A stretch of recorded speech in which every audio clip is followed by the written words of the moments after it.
बलूचिस्तान में ऑपरेशन मुकम्मल 2 दिनों में खुदकुश हमलावरों समेत फितनतुल हिंदुस्तान के 133 दहशतगर्द हलाक। पाक फौज के शोबाए ताल्लुकात आमा ISPR के मुताबिक फितनतुल हिंदुस्तान के स्पॉन्सर्ड दहशतगर्दों ने बलूचिस्तान का अमन खराब करने की कोशिश की। दहशतगर्दों ने 31 जनवरी को बलूचिस्तान के मुख्तलिफ शहरों में दहशतगर्द कार्रवाइयाँ की। ISPR का कहना है कि दहशतगर्दों ने कोयटा, मस्तूंग, नुशकी, दालबदीन, खारान, गवादर और पिस्ती में कार्रवाइयाँ की और खातीन, बच्चों और मजदूरों समेत 18 शहरियों को शहीद किया। ISPR के मुताबिक फोर्सेस ने भरपूर जवाबी कार्रवाइयों के दौरान हमले नाकाम बनाते हुए 3 खुदकुश बमबारों समेत 92 दहशतगर्द हलाक कर दिए, जिसके बाद 2 दिनों में बलूचिस्तान में हलाक दहशतगर्दों की तादाद 133 हो गई। पाक फौज के शोबाए ताल्लुकात आमा के मुताबिक क्लियरेंस ऑपरेशन के दौरान 15 जवानों ने जामे शहादत नोश किया। ISPR का कहना है कि हमले पाकिस्तान से बाहर बैठे दहशतगर्द के सरगनों की हदायत पर किए गए। मंसूबा साजों, सहूलतकारों और मुआविनीन को हर सूरत इंसाफ के कटघरे में लाया जाएगा। वजीर आला ने कहा कि सिक्योरिटी फोर्सेस ने दहशतगर्दों को मुंह तोड़ जवाब दिया। उन्होंने वाज़ेह कर दिया कि इसी तरह के 10 हमले भी हमारा अज़म कमज़ोर नहीं कर सकते। आबी मुआहिदा महफूज नहीं तो कोई भी मुआहिदा महफूज नहीं। पाकिस्तानी मंदूब अक़वाम मुत्तहिदा में पाकिस्तान के मुस्तकिल मंदूब आसिम इफ्तिखार ने कहा कि आबी मुआहिदा महफूज नहीं तो कोई भी मुआहिदा महफूज नहीं। अक़वाम मुत्तहिदा की सलामती कौंसिल के एरिया फार्मूला इजलास में सिंतास मुआहिदे की मिसाल उजागर की गई। पाकिस्तानी मंदूब ने कहा कि आबी वसाइल का मुआहिदा यकतरफा तौर पर मुअत्तल करना खतरनाक मिसाल है। उन्होंने कहा कि सिंतास मुआहिदे की मुअत्तली आलमी मुआहिदों के निज़ाम का इम्तिहान है। यकतरफा इक़दामात से सरहदी और तिजारती मुआहिदे भी कमज़ोर हो सकते हैं।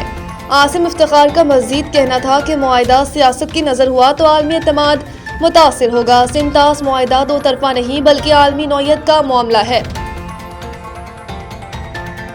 बाड़ा सियासी इत्तेहाद का तीरा से आर्जी नकल मकानी करने वाले मुतासरा खानदानों को भरपूर हिमायत का ऐलान। बाड़ा सियासी इत्तेहाद की तीरा के मामले पर होने वाले अहम जिरगे से कबायली मुशारान ने अहम खिताब किया। जिरगे के शुरका ने खुलकर अमन के हक में आवाज़ बुलंद की, जबकि तीरा मुतासरीन के लिए मुख्तस फंड्स में सूबाई हुकूमत की नाअहली और करप्शन पर शदीद तनकीद की गई। जिरगा मशरान ने कहा कि तीरा मुतासरीन में 4 अरब रुपए की तकसीम, करप्शन और सियासी मुदाखलत नाकाबिले कबूल है। कौमी जिरगे का एजेंडा साबिक चेयरमैन बाड़ा सियासी इत्तेहाद हाजी शरी अफरीदी ने पेश किया।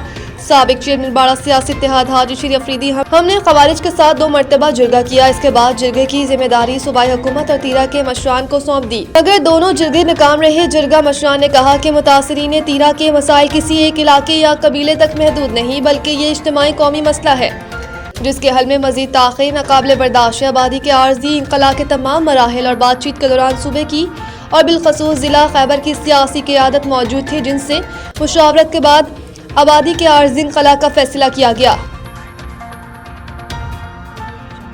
लाहौर भाटी किट वाक़या मुकदमे में गिरफ्तार 5 मुलज़िमान का 4 रोज़ा जिस्मानी रिमांड मंजूर। पुलिस ने प्रोजेक्ट मैनेजर समेत दीगर मुलज़िमान को हथकड़ियाँ लगाकर जिला कचहरी लाहौर में पेश किया। जुडिशल मजिस्ट्रेट शफकत अब्बास ने पुलिस की दरख्वास्त पर समाअत की। कंपनी के CEO के भाई ने अदालत में वाक़ियों को अफसोसनाक करार देते हुए बयान दिया कि 54 साल में पहली बार अदालत में खड़े हैं। इस वाक़े में मुलव्विस नहीं। मीडिया से गुफ्तगू में मुलज़िमान के वकील ने कहा कि इंसानी हमदर्दी की बुनियाद पर मुतासरा फैमिली को 1 करोड़ रुपए का चेक दिया। वकील ने कहा कि इस केस में दीद के अलावा कोई सजा नहीं। 2 जानें गई हैं, 66 लाख दीद की रकम बनती है। उन्होंने 33 लाख रुपए की उन्होंने 33 लाख रुपए ज्यादा दिए। फैमिली को राजी कर लेंगे, हुकूमत को भी तसल्ली देंगे। मोहसिन नकवी की खिलाड़ियों से मुलाकात। T20 सीरीज जीतने पर मुबारकबाद। इस मौके पर मोहसिन नकवी ने खिलाड़ियों की कारकर्दगी को सराहा। उन्होंने manager Naveed Akram, Cheema, head coach Mike Hesson को भी शाबाशी दी। चेयरमैन PCB ने अपनी गुफ्तगू में कहा कि आपने अपनी कारकर्दगी से पाकिस्तान का नाम रोशन किया। मेहनत, टीम वर्क और प्रोफेशनलिज्म का नतीजा हमेशा जीत की सूरत में सामने आता है। खिलाड़ियों की काबिल तहसीन कारकर्दगी को शायकीन क्रिकेट ने भी सराहा। आखिर में उन्होंने आखिरी T20 मैच के लिए भी कौमी टीम के लिए नेक ख्वाहिशात का इजहार किया।